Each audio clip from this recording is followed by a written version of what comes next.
Bom dia, meus amigos, minhas amigas. Hoje, dia 28 de julho, está acabando o mês, passando muito rápido esse período de pandemia, surpreso com a velocidade do tempo.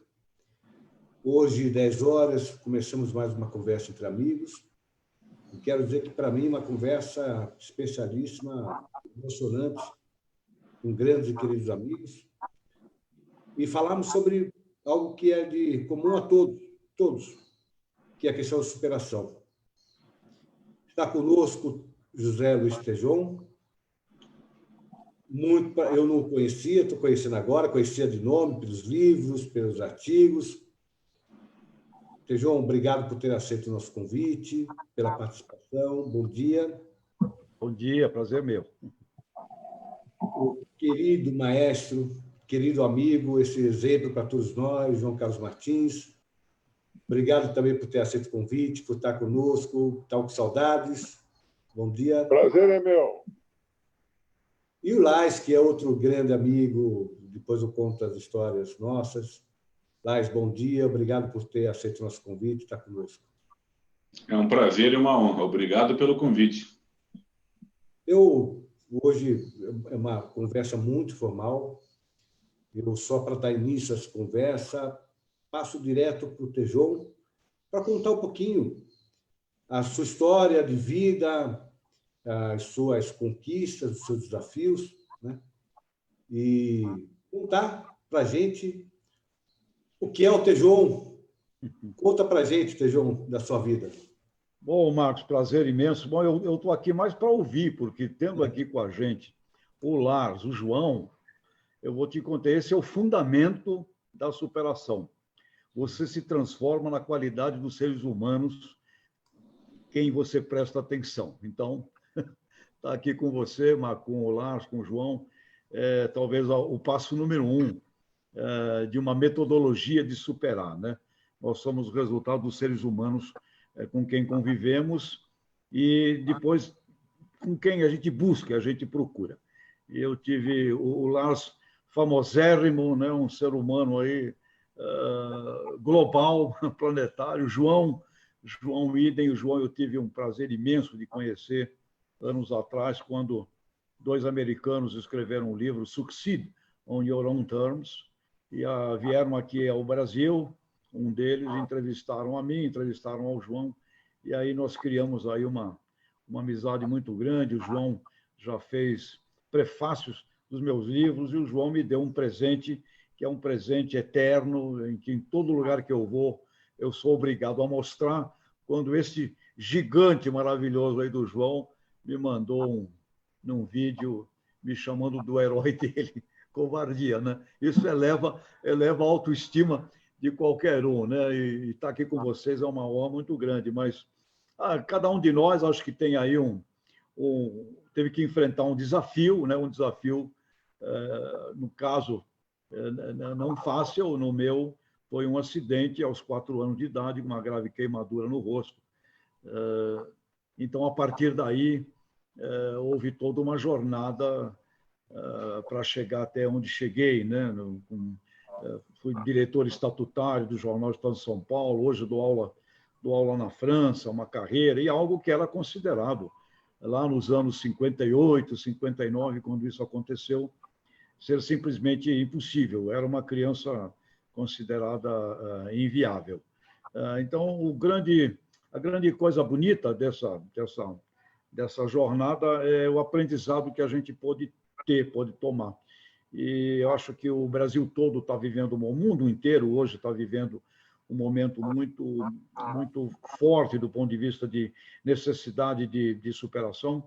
E não quero tomar muito mais tempo, não. Eu vou querer passar mais para ouvir as histórias de novo aqui do João e do Lars. Mas, na minha experiência de vida, se eu pudesse passar aqui uma síntese do aprendizado, eu sou um menino que foi adotado, pobre, estudei em Santos, onde eu vivi, em escolas públicas, hospitais públicos, e ter chegado onde cheguei, eu diria que foi, de fato, uma coisa muito marcante, mas eu não quero atribuir isso a mim, não, porque eu sou resultado de seres humanos que me guiaram. Fundamentalmente, meus pais adotivos.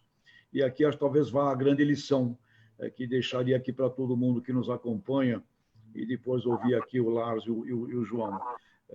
Quando acontece um fato forte, marcante na nossa vida, um efetivo trauma, como é este trauma planetário que a gente está vivendo hoje?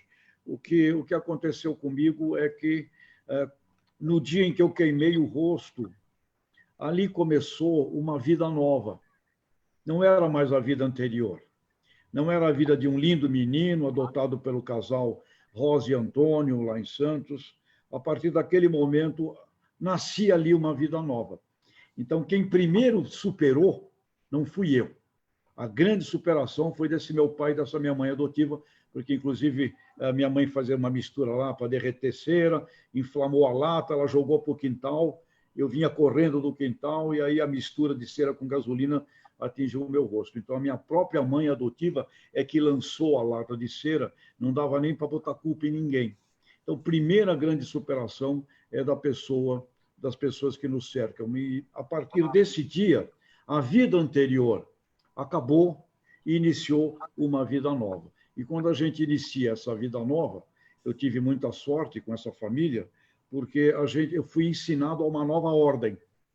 Houve uma desordem muito grande, uma queimadura.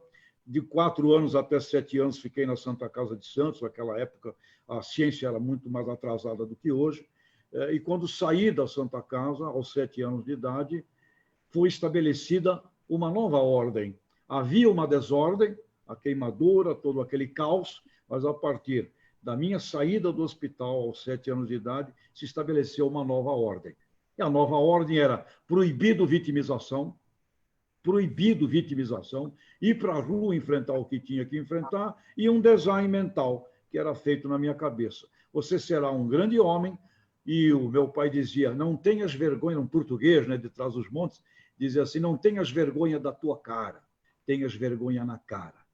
E a dona Rosa, a minha mãe, dizia assim, você vai ser um doutor, um grande homem, e você é lindo, você é um príncipe. Portanto, superação. Dependemos de seres humanos, não conseguimos sozinhos. A partir dos 15, 18 anos de idade, tu já é o cara que vai definir com quem. Mas na fase da infância, nós somos muito dependentes dos nossos mentores. E estou aqui, uma honra danada com esses dois deuses aqui da superação, o Lars e o João, a quem eu gostaria muito de ouvir doravante. Mas é isso, em síntese, o resumo aqui da minha experiência, Marcos. Obrigado, Tejão. A gente vai voltar a falar. É importante, você disse, principalmente nesse momento, todos estamos vivendo uma fase muito difícil, né? Até pela separação social, e falamos em pessoas que conseguiram superar aquilo que a vida colocou à frente. Todo mundo tem esse momento de superação. Alguns com um instante de quase que ruptura, né?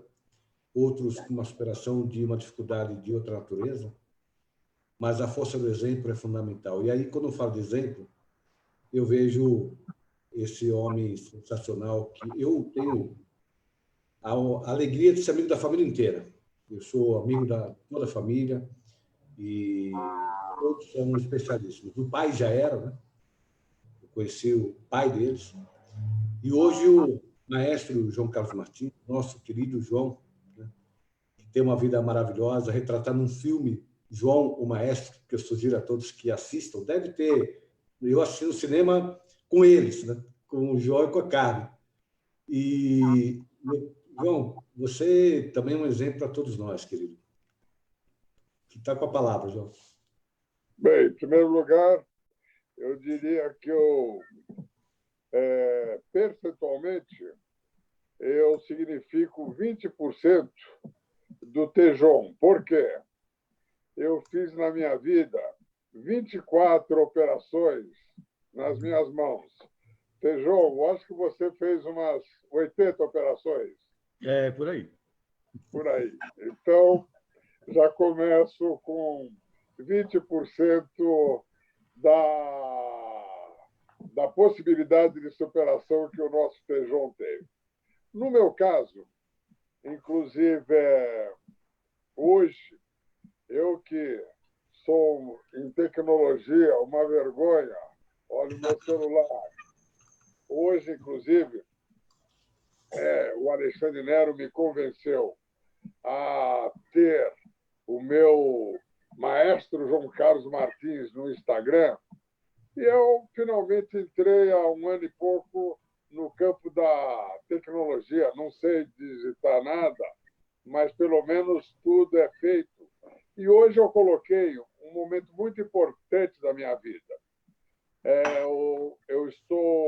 Botei um vídeo eu tocando no Carnegie Hall e explicando que uma doença, um problema que é derivado do mal de Parkinson, desde os 18 anos, eu tenho que é a distonia focal. A distonia focal atinge cerca de 33 milhões de pessoas no mundo e 66 mil brasileiros. Com distonia focal, eu jamais poderia ter sido o pianista que eu fui, porque a distonia focal, eu segui o conselho de Voltaire. Voltaire dizia: me diga qual a doença que eu saberei qual é o remédio. Nos anos 50, distonia focal era considerado um problema psicológico. Hoje, não. É um problema que a ciência, até agora, não conseguiu resolver. Como é que eu resolvi? A distonia focal vai causando movimentos involuntários e, aos 18 anos, eu percebi, 17 anos, jogando carta em casa com meus pais, eu percebi a dificuldade que eu tinha nas mãos. E eu percebi que no final de 3, 4 horas de estudo, as minhas mãos começavam a ter movimentos involuntários. Mesmo assim, eu diria que eu dei mais de 2.000 concertos de piano, consegui atingir uma média de 21 notas por segundo, me apresentei no mundo inteiro. E qual foi a solução que eu encontrei? Eu, antes de um concerto, se eu tinha 10 concertos naqueles 15 dias, eu dormia. Se o concerto era às 9 horas da noite, eu dormia das 4 até 15 para as 9 no camarim, acordava 15 minutos antes do concerto, aliás, essa cena está no filme, e 15 minutos depois eu entrava no palco como se fosse 7 horas da manhã. Aí o concerto era realizado sem ninguém perceber que eu tinha distonia focal. Esta é a razão pela qual, no próprio filme,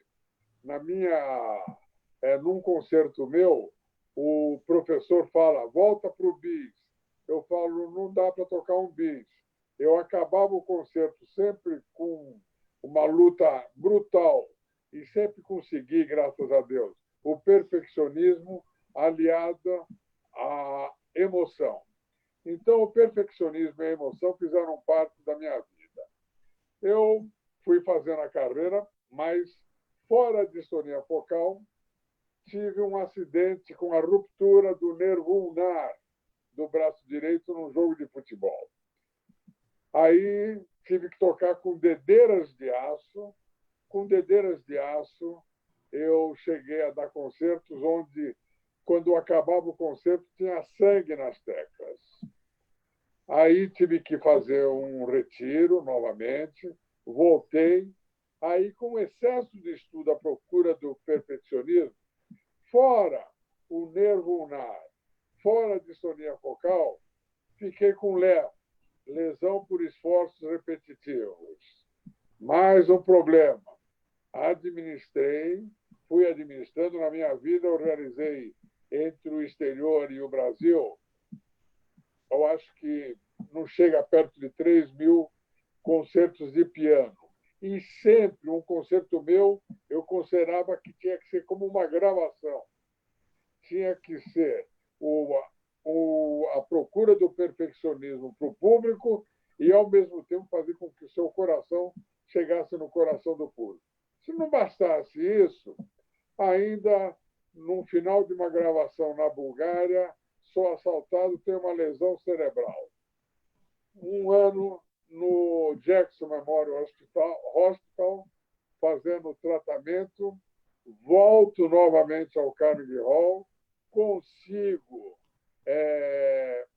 retornar à carreira, acabar a gravação completa da obra de Bach, até que finalmente a mão direita já não tinha mais solução. Cheguei a gravar o último CD e o último concerto da minha vida com esse dedo preso, sem o público perceber, não só no concerto, como nas gravações.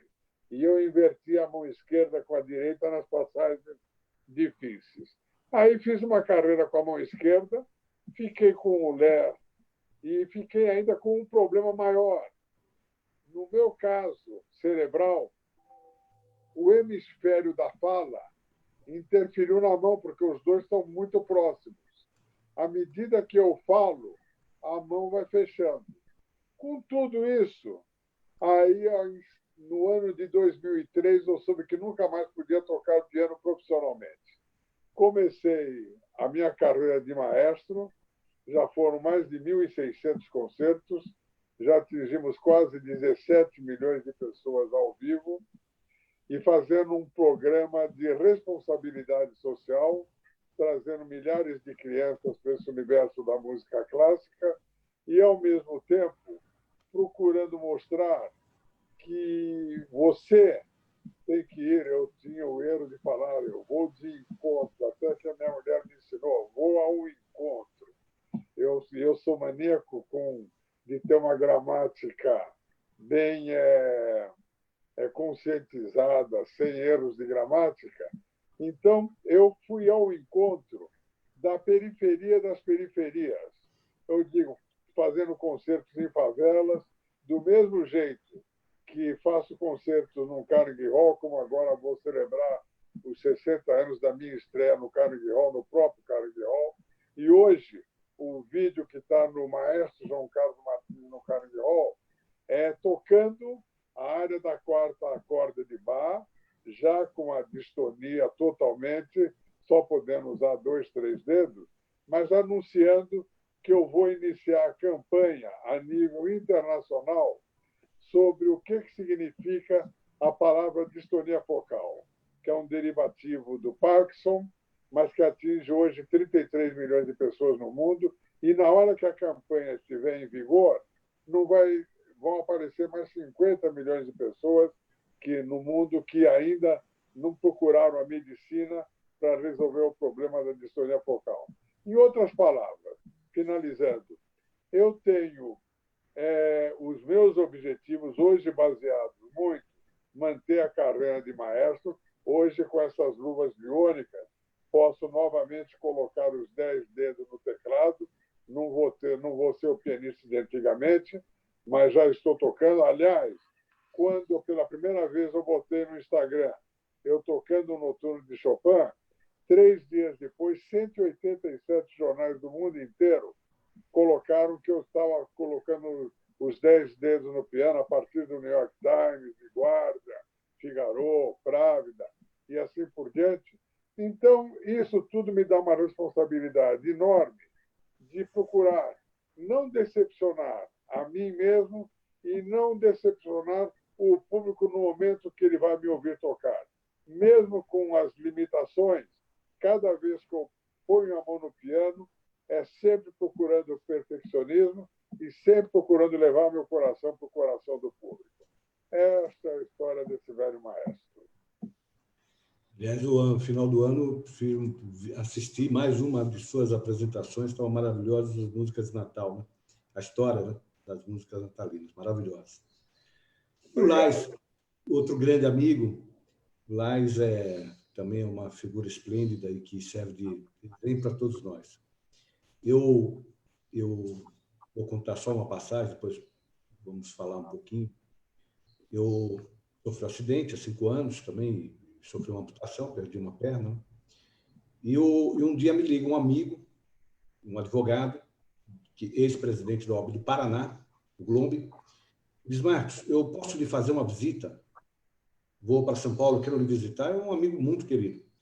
Eu estava no hospital, ia sair, eu sofri muito menos cirurgia do que vocês. Eu sofri 14 cirurgias em 53 dias de internação. E aí numa dessas passagens, cirurgias, eu tinha que ficar um pouco fora do hospital e voltar. Eu digo, olha, semana eu vou estar num hotel. Minha casa estava adaptando para cadeira de roda, né? Eu vou estar no hotel. Ele falou, então eu vou essa semana. Ele falou, eu vou levar um amigo. E trouxe o Lars Grael. E o Lars foi muito importante, porque ele veio e disse, Max, eu vim dar uma palavra para você do que eu passei, para te mostrar que isso é uma passagem que você vai ultrapassar e vai seguir a vida. Foi muito importante. E aí nós passamos a ter uma amizade, eu já tinha uma admiração profunda pelo Lars, e passei a ter essa admiração ampliada por conhecer também esse lado do ser humano, Lars Grael. Lars, obrigado, querido. Obrigado você, né, Dr. Marcos da Costa. Me lembro muito bem desse momento que o nosso amigo em comum, José Lúcio Glombe, foi presidente da OAB do Paraná, me falou sobre o seu acidente recém-ocorrido e se eu poderia ir a São Paulo, né, para conhecê-lo, trazer um depoimento de superação. Aliás, eu acho que o que nos une aqui, fundamentalmente, são esses 3 fatores: superação, paixão, amor pela vida e admiração, né, mútua, porque são exemplos marcantes. Quando nós passamos por privações ou por situações traumáticas na vida, são situações que você jamais poderia imaginar que aconteceria com você. Assim foi comigo.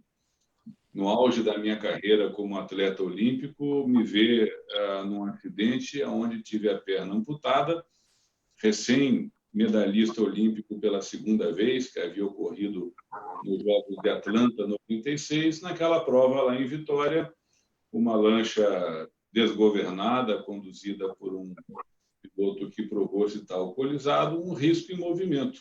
Poderia ser qualquer um, mas estava no meu rumo de vida. Porque superação, eu acho que nós vivenciamos, eu venho de um esporte praticado essencialmente no mar. E no mar nós aprendemos muito a respeitar, independente se o marinheiro é um pescador numa traineira, provendo alimentos para a população, se é um marinheiro da Marinha Mercante ou da Marinha de Guerra, nós temos um respeito muito grande por essa força hidráulica que é o oceano. E a nossa energia, então, é energia eólica, né? Então, você entende o quanto que a natureza ela é determinante, o quanto que a gente aprende a respeitá-la. Mas quando isso aconteceu, naquele setembro de 98, eu descobri que a minha trajetória olímpica estava acabada, meu rumo para o que seria a minha 5ª Olimpíada, os Jogos Olímpicos de Sydney, tinha terminado. Então, foi um reaprender a viver. Primeiro, entender um sentido para a vida. Aquela primeira pergunta que vem: por que comigo? Com tantos barcos, com tantos velejadores, por que acontecer comigo, né? Mas, nesse momento de luta pela vida, de incerteza, e o número de cirurgias que eu passei foram pequenas em relação a vocês todos, foram 10 cirurgias para conter um quadro de infecção, de necrose na minha perna amputada. Mas, nesse momento, eu acho o que é fundamental, motivo que nós estamos reunidos aqui hoje, gerar referência para quem passa por situações semelhantes. Porque, quando eu mais precisei de referências, como eu fui gerar uma referência ao Dr. Marcos da Costa, essas pessoas foram ao meu encontro voluntariamente, cada um trazendo um caso de superação, de volta por cima, que foram fundamentais, né, para eu entender que a vida continuava, que valia a pena ser vivida, e até eu reaprender dentro do ambiente do esporte. Então, nas Olimpíadas seguintes, eu já não era mais um atleta olímpico, virei coordenador da equipe olímpica de vela do Brasil, mas o voltar a velejar era um desafio. Então, naquele momento, me chamaram para cargos na gestão pública do esporte. Cheguei, no momento, a ser secretário nacional do esporte, secretário no estado de São Paulo, mas nunca tinha perdido de mente a questão da volta ou retorno à vela, de uma forma diferente, é claro. Então, meu irmão Torben foi determinante para mostrar que haveria formas de eu me reinventar na vela, e a reinvenção, o maestro João Carlos Martins mostrou várias, né, etapas de reinvenção pela absoluta necessidade, e assim foi voltar a competir, não mais no veleiro que eu velejava, que era um catamarã, que era o Tornado, não tinha como manobrar com uma perna só, mas o Torben, que já era campeão mundial e olímpico na classe Star, que é um barco estreito, com um cockpit estreito, ele achava que eu poderia tentar velejar nesse barco e competir contra velejadores normais. Então, assim foi velejar de Star em 2000, aprender a me posicionar no barco, a me equilibrar, tombos e machucados, um mastro quebrado, até eu me tornar competitivo, ser sparring, que é o barco referência para treino do Torben nessa Olimpíada de Sydney 2000, Torben e Marcelo Ferreira, e continuei até as medalhas de ouro que vieram dos Jogos Olímpicos de Atenas, né, da equipe brasileira, com Torben e Marcelo na classe Star, com Robert Schag na classe Laser, mas nesse momento eu estava voltando a competir, né, na classe Star, com vários parceiros que eu tive de lá para cá, e vieram títulos sul-americanos, título do hemisfério ocidental, vice-título norte-americano, vice-título europeu, mas perseguia o título mundial, que eu só tinha obtido uma vez na vida, em dupla com meu próprio irmão, em 1983. Então, foram anos, né, de persistência lutando por essa oportunidade. E o título mundial, obtido em 2015 em Buenos Aires, na Argentina, para mim, era concluir um projeto de vida, de eu poder resgatar aquilo que era minha grande paixão, retornar ao meu habitat, que é o mar, as competições de vela, e poder ser campeão mundial contra os melhores nomes da vela internacional. Naquele momento, era provar para mim mesmo até onde a nossa capacidade, né, de sonhar, de ousar, de nos reinventar é possível. É um outro ponto comum, que é o seguinte: além das questões pessoais e da elevação de pessoa mesmo, né? Vocês alcançaram um sucesso ainda maior, né, a partir da dificuldade que enfrentaram, né? O Tejon, um grande palestrante, uma referência mundial, né? O nosso querido maestro soube fazer das dificuldades a força necessária para se transformar numa referência também mundial, né? E o Lais obteve o título mundial, né, disputando não com pessoas também com deficiência, disputando uma disputa normal, né? Algo que ele não tinha obtido antes. Ele conseguiu alcançar esse objetivo. Isso é impressionante, né? E isso que eu queria levar para as pessoas que estão assistindo, esses exemplos, porque às vezes a dificuldade não é física, né? A dificuldade às vezes é mental, né? Nós sofremos muito no dia a dia. Hoje nós estamos num momento de pandemia, tem gente que está, por conta da influência até dos números, da mídia e esse bombardeio de mais notícias, sofrendo por depressão, e a gente olha e fala, gente, né, isso para mim é pouco. Teve gente que conseguiu superar e desafios até maiores e ainda assim se tornarem pessoas melhores e profissionais de grande sucesso. Tejon, esse seu lado de palestrante, mais de 30 livros escritos, hoje você enfim, é uma referência na mídia, você está na Jovem Pan, você tem blogs e tal. Esse seu crescente, que não para, né? Você está cada vez produzindo mais, destacado palestrante. Isso é importante para as pessoas que hoje estão aí procurando encontrar o seu caminho, né? Fala um pouquinho do caminho, como é que você encontrou o seu caminho, como é que você conseguiu descobrir essa sua vocação, independente da dificuldade física que você conseguiu ultrapassar. Bom, Marcos, o João tem uma frase Ele tem diversos ensinamentos, mas tem um dele, nessa convivência com ele, que ele falou: quando eu abandonei o dom que Deus me deu, as coisas não foram bem. Essa coisa do dom, o João colocou isso, quando ele estava lá umas experiências, fazendo outras coisas, etc. E ele falou isso: quando eu abandonei o dom que Deus me deu, as coisas não foram bem. E aí me parece que nesses momentos ele tomou a decisão também de voltar lá para o mundo da música, né? E aí nós estivemos juntos num desfile de escola de samba, a música venceu, né? E essa coisa da alma do dom. E quando a gente escuta o Lars, né, com esse problema do acidente, e ele retorna ao dom. Ele retorna ao dom. Então, essa coisa do dom é uma coisa muito importante, porque ela é maior do que qualquer trauma. Porque o dom é a voz da alma. E quando você passa a operar nessa coisa do dom, da vocação, do teu grande sentido pelo qual você está vivo, o trabalho que você extrai de você, a arte que você extrai de você, a ciência que você extrai de você. No meu caso, um menino com o rosto queimado, destruído, né, acabava ficando bonito.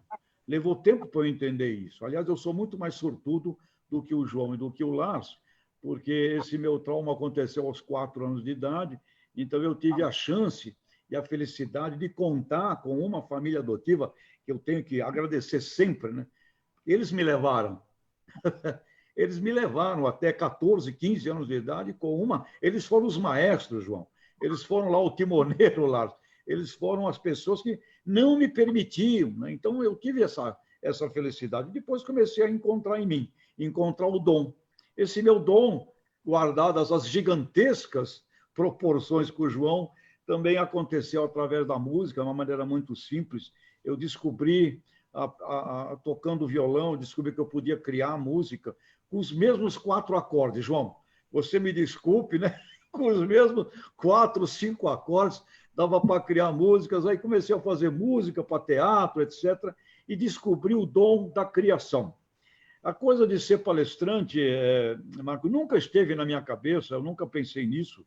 E aí eu quero trazer para todo mundo que está aqui com a gente hoje o que o João e o Lars falaram: a busca da perfeição, um grande prazer pelo aperfeiçoamento. Eu sempre fui um executivo, trabalhei em marketing, fui diretor da Agroceres, diretor da Jado, diretor do Grupo Jornal do Estado de São Paulo, professor da GV. Eu nunca pensei em ser palestrante. Aconteceu novamente por essas coisas do destino. Meu amigo Roberto Chiniachik, de infância lá de Santos, do Marapé, nos encontramos, ele me convidou para escrever um livro, que eu também nunca tinha pensado em escrever um livro sobre a minha experiência. Portanto, eu devo muito e considero muito sempre, com muita humildade, as pessoas que eu tive a sorte de conviver, de poder estar junto. Essas pessoas foram e são marcantes na minha vida. Mas, lá em Paris, há uns 3 anos atrás, ganhei um prêmio de Best Speaker, lá com 1.200 pessoas do mundo inteiro, num evento grande, lá em Versalhes. Ganhei lá um prêmio de melhor palestrante, vamos dizer assim, dessa coisa que eu nunca pensei em executar.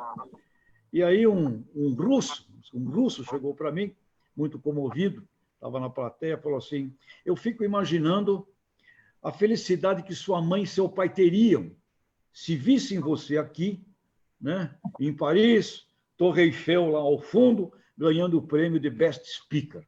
Eu falei: meu amigo, a diferença é que eles viram antes. Eles viram antes. Eu sou o resultado de seres humanos. Portanto, eu não consigo não ter um brutal, gigantesco agradecimento aos seres humanos. O João, que talvez não saiba tanto assim, mas de uma influência imensa, e o Lars, pela mídia, pela história, e agora aqui tendo o prazer de conviver com eles e extraindo esse grande proveito das 2 colocações deles. O prazer pelo aperfeiçoamento. Quando você tem esse dom, e tem que encontrar, tem que lutar para encontrar esse dom, não abandonar nunca.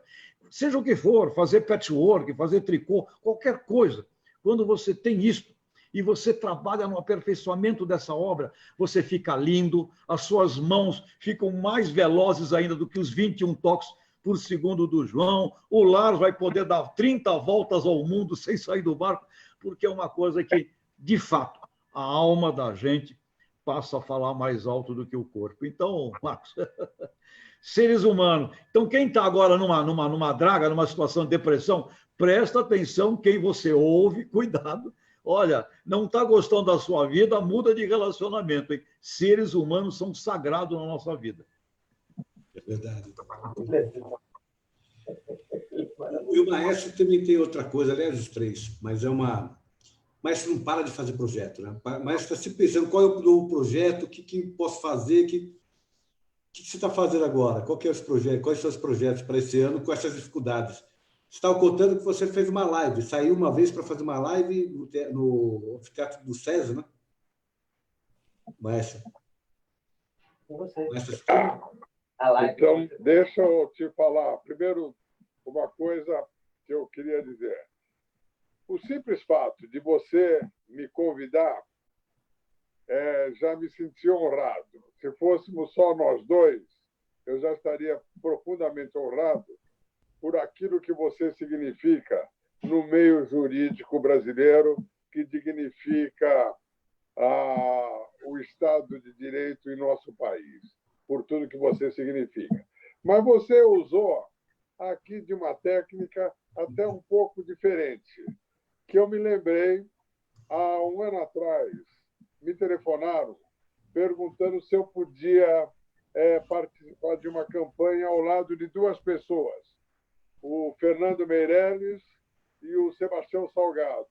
Eu falei, claro, eu mudo tudo para participar dessa campanha. Só que os dois não sabiam. Telefonaram para o Sebastião Salgado e falaram, você toparia participar de uma campanha com o João Carlos Martins e com o Fernando Meirelles?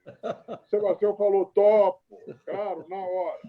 Telefonaram para o Fernando Meirelles e perguntaram, você toparia participar de uma campanha com o Sebastião? Para os três. Depois que os três toparam, avisaram os três. No nosso caso, é mais ou menos a mesma coisa.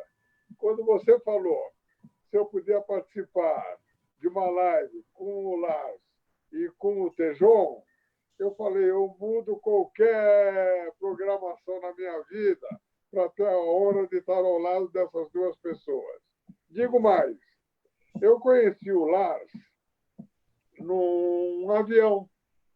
O Lars passou com uma rapidez enorme, ele era secretário de esporte, passou com uma rapidez enorme, desceu a escada, já saiu com uma força de vontade para fazer algo em função do esporte. Eu acho que era a Secretaria de Esporte, se não me falha a memória, certo? E quando eu vi o Lars com aquela atividade, nós nos cumprimentamos rapidamente, mas quando ele passou por mim, eu fiquei com lágrimas nos olhos. Eu falei, meu Deus do céu, o problema dele é 1000 vezes maior do que o meu, e quando eu vejo ele com essa força de vontade, com esse dinamismo, e antes de tudo, com sonhos a realizar, eu fiquei com lágrimas nos olhos. Depois eu tomei o meu carro, fui lá para o meu ensaio, que eu tinha um ensaio, mas eu fiquei profundamente emocionado no dia que eu o conheci, porque ele era um ídolo. Aliás, no dia que ele teve o acidente, parecia aqui em casa que tinha morrido alguém da família, de tal forma que abalou a nossa família o dia do acidente, quando foi noticiado. O Tejon, do lado dele, ele significa realmente, porque o Tejon significa exatamente o que hoje faz parte do cotidiano. O Tejon realmente significa aquela pessoa que a palavra bullying não iria interferir no futuro dele.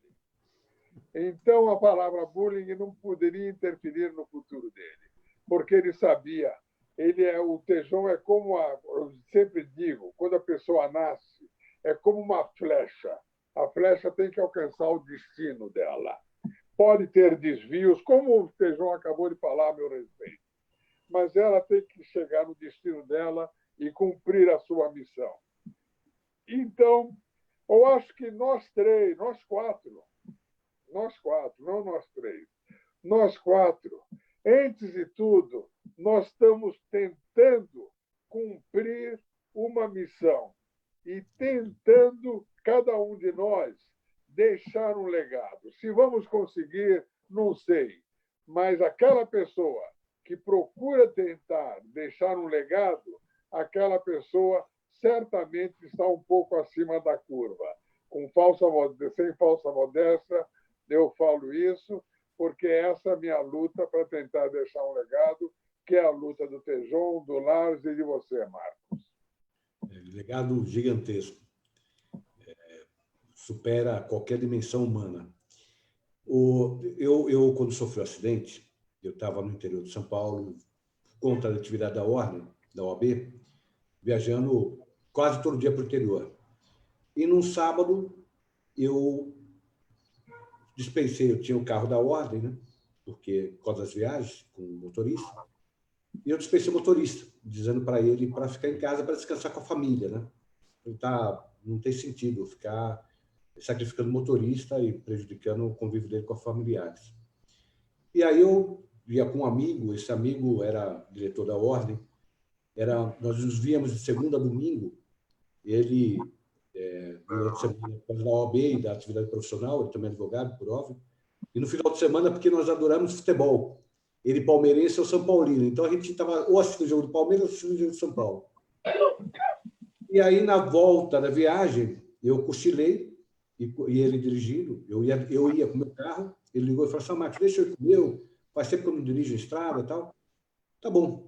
Ele passou em casa, me pegou, nós fomos juntos. Na volta fomos num evento na Paulista muito cedo, abrimos o congresso, fomos para o interior, Itapetininga.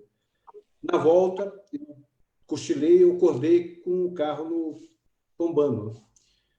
E eu tive a sorte de não ver o meu amigo acidentado. Eu fiquei muito tempo no carro, fiquei mais de 40 minutos para resgatar, porque eles estavam tentando resgatar esse meu amigo, que estava numa situação pior que eu. Quando eles me resgatam, colocam uma ambulância, eu escuto na rádio a pessoa dizendo código vermelho, acho que era, código vermelho, estamos indo para a Santa Casa, de Tatuí. E, na sequência, ele fala, e o outro, código preto, vai vir um carro, vai vir alguém para resgatar o corpo. O choque para mim foi tão grande, né, de um amigo querido, próximo, que aquela perda superou qualquer outra perda que eu pudesse ter, né? E nós tínhamos mais ou menos a mesma idade, ele casado, eu casado, com 2 filhos, a vida muito parecida. E eu olhava para a vida da Carol, que ficou viúva, os filhos que perderam o pai, e dizia, nossa, como eu dei sorte, como eu sou agraciado por Deus, porque eu estou aqui vivo, né? Quando o Lais veio falar comigo, eu falei isso para o Lais. Eu falei, Lais, assim, a minha tristeza não foi o meu problema, foi a perda do amigo. Isso, para mim, foi um trauma e que eu levei comigo, porque eu não pude nem participar do velório, porque eu estava internado, né? Até o dia que eu encontrei com a Carol, a esposa dele, e pude chorar com ela e desabafar todo o sentimento. Mas eu digo isso para acrescentar um dado. Eu sou advogado, minha vida inteira eu trabalho com as mãos, né, com escrita, com a fala. Para mim, o prejuízo de perder uma perna não teve um efeito maior. O Lars Grael vive do corpo, ele é um atleta. O acidente dele teve um significado, uma dimensão muito maior do que a minha, disse isso a ele, né? E a superação, como a sua, maestro, né? As suas mãos é o espelho da sua vida, da sua alma, como disse o Tejon, né? Os 3. Né? Então, isso é importante, é preciso falar. E o ponto que eu queria tocar com os 3. Eu não sei se a gente tem a dimensão, eu confesso, não sei se a gente tem a dimensão do que representa para alguém que está numa dificuldade ouvir vocês falarem. que isso pode impactar na vida da pessoa e significar um estímulo novo para a retomada de um caminho que estava traçado para ele, mas que, por alguma razão qualquer, ou por um acidente, problema físico ou mental, ele acha que pode ter sofrido um desvio. Não sofreu. Eu saí do hospital e fui... A primeira coisa que eu falo para minha esposa, eu não estou doente. Peguei o carro e fui para o interior para disputar um processo eleitoral de novo. E saí vitorioso. Lais, o que você representa, meu amigo, eu acompanhei pelos jornais, pela imprensa, o drama, e um dia poder estar na sua frente e receber essa lição de vida muda o destino das pessoas. Vocês têm capacidade única de mudar o destino das pessoas. É isso, doutor Marcos. O Tejon falou uma coisa que eu acho que é a síntese dos talentos envolvidos, que é a questão do dom. O dom pode ser o dom divino que iluminou uma pessoa como o maestro João Carlos Martins, que recebeu esse dom fantástico de intimidade com música, com uma inspiração comum. Mas o dom também ele pode vir, digamos, como uma herança hereditária, genética, uma bagagem genética. Por vezes o dom pode ser aleatório, ocasional. Às vezes o dom é desenvolvido ao longo da vida, através da educação, de referências, de exemplos. O dom pode vir oriundo de uma necessidade de adaptação, né? Na busca de uma referência, na força de vontade. Mas, nesse momento hoje, desta pandemia global, e no Brasil, com a intensidade que ela se mostra, os efeitos, o efeito social, econômico, há uma tendência de levar todos nós, né, a um momento de depressão. Então, atividades culturais, esportivas, paralisadas, a indústria, e nós temos que ter um cuidado muito grande de como absorvemos a informação, porque é uma tendência global, não é uma questão, uma crítica à mídia brasileira, aos meios de imprensa, mas a fracassomania é o que vai esmagando, né, o cidadão no dia a dia. Você liga a TV, entra num site na internet, abre um jornal, o volume de informação negativa é muito grande, é esmagador. No meu ambiente náutico, se eu parar para ver no site que falam de embarcações, nas últimas 48 horas, as 3 notícias. 3 embarcações incendiaram em Angra, né, e com prejuízo ambiental enorme, vidas em risco. Colisão de uma lancha num pier em Vitória com óbito de um passageiro. Um navio que subiu nas Ilhas Maurícios com risco de um dano ambiental incalculável. Então, se você somatizar essas informações, né, então, leva o cidadão ao desespero. Até porque a gente vive hoje numa sociedade com uma fratura exposta com relação a opiniões, né, opiniões políticas. Você é rotulado, ou você está num extremo do pensamento e vai ser rotulado como um comunista, ou você está no outro extremo do pensamento e vai ser rotulado como um fascista. Parece que não há espaço para o equilíbrio neste meio. Então, é importante a gente também produzir informação positiva, superação. Aquilo que o maestro falou muito bem, que é a tentativa de gerar legado, de influenciar pessoas que podem ter uma vida melhor, produzindo referência para que esses, assim como eu precisei de referência quando estava na agonia de entender uma nova realidade de vida, o que seria minha vida a partir daquele acidente em 98, e essas pessoas tornaram como um farol, né, no meu rumo de vida, gerando luz, gerando informação positiva. Então, eu acho que temos que produzir informação positiva, não fugir da realidade, mas eu acho que a busca de referência positiva, de superação, eu acho que é marcante entre todos nós, aqueles que nos influenciaram e a nossa capacidade de influenciar os outros. João, falta mais um pouquinho, a gente vai ter que acabar. eu vou passar a palavra para os três, sem limitação nenhuma de tempo, mas que pudesse deixar esse sentimento para aqueles que nos assistem, para aqueles que vão assistir no futuro. Aliás, uma das coisas que eu tenho uma ambição é eu muitas vezes, chamado, como fez o Lais foi um exemplo para mim, eu tentei fazer igual para outras pessoas. E ser chamado de hospital, eu recebi uma ligação de uma pessoa da Bahia, falou assim, eu estou com um irmão de 80 anos, internado, está com diabetes, vai ter que amputar a perna. Você podia ir lá mostrar para ele? Eu falei, lógico, fui lá. Da gente poder também materializar isso e disponibilizar para as pessoas verem. A mensagem, Tejon, para aqueles que estão enfrentando essa situação, uma situação difícil, mas que podem ter, a partir dos exemplos de vocês, esperança de continuar a trilhar o seu caminho. Né? Muito bom, Marcos. Olha, eu diria assim, para finalizar, agradecendo muito o teu convite, a honra imensa de estar com o Lars, com o João, ídolos. Né? É o seguinte, levou muito tempo eu entender que o universo é uma desordem. E nós somos muito criados para a ordem, para tudo certinho, etc. E demora para entender que há uma imperfeição, há uma desordem. Portanto, eu diria, seres humanos, né? Por favor, compreendam que o mundo existe para ser aperfeiçoado. Não esperem um mundo perfeito.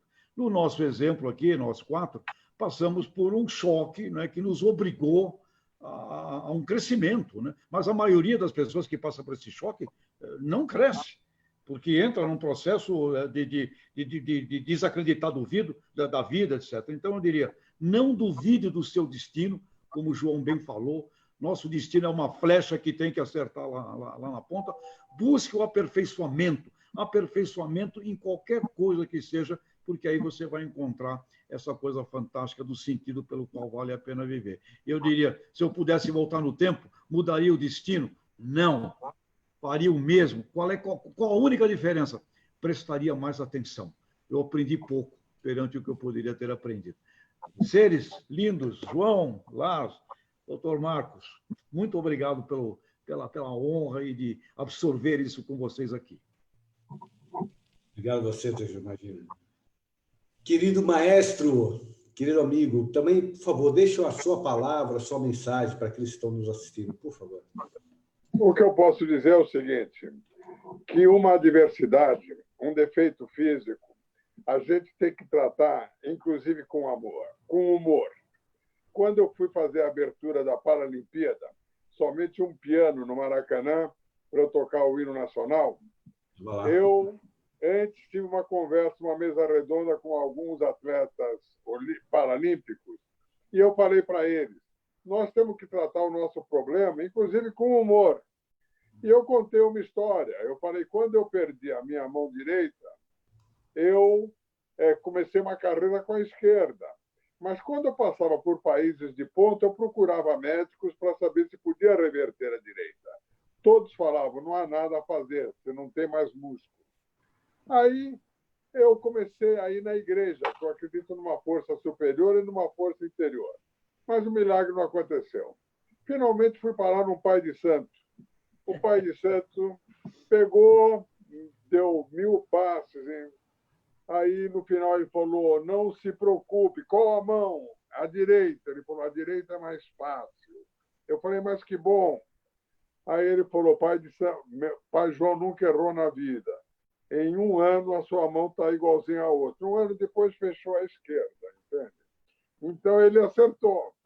Então, eu digo, aí um jogador de futebol cego, ele ganhou confiança de contar uma piada sobre ele também. Todos estavam meio tímidos. Ele falou, outro dia eu encontrei um amigo, o amigo falou, há quanto tempo a gente não se vê? Eu não te vejo. Ele falou, imagine eu, então. E todos começaram a contar. Então, o que eu acho que desse encontro nosso, talvez daqui a um ano nós quatro podemos ser atores de uma comédia, tá bom? Muito bem. Lars, querido, falar o final com você, querido amigo. É só agradecer por essa hora maravilhosa de aprendizado, de inspiração, de energia positiva. conhecendo tantos casos na vida de sucesso ou insucesso, nós constatamos que o bem-estar, a felicidade, esse conceito abstrato de felicidade é um estado de espírito. Não é uma métrica, não é uma coisa que você possa mensurar, medir pelos bens materiais adquiridos, sítio, fazenda, carros, barcos, nada disso, nem é mesmo uma competição de saldo bancário. Na prática, até para quem vive do esporte, não é necessariamente ter chegado ao pódio olímpico, né? Isso apenas foi um conceito pessoal seu de superação. Eu acho que realmente é ter fé na vida. E quando nós convivemos com pessoas que têm fé na vida, independente de tudo que passaram, e mostram casos de superação, de volta por cima, de um astral positivo. Então, tomara que vocês tenham vida muito longa e que outros encontros como esse nós possamos fazer, trocando experiências, com melhor humor, né? E desejando a todos vocês muita saúde, muito equilíbrio, e fico lisonjeado por ter sido incluído nesse grupo seleto. Meu muito obrigado e bons ventos. Eu encerro aplaudindo a vocês, agradecendo a todos a participação e que o exemplo de vocês siga sendo o norte da vida de tantas pessoas. Um abraço, meus amigos. Bom final de dia. Um abraço, foi uma honra.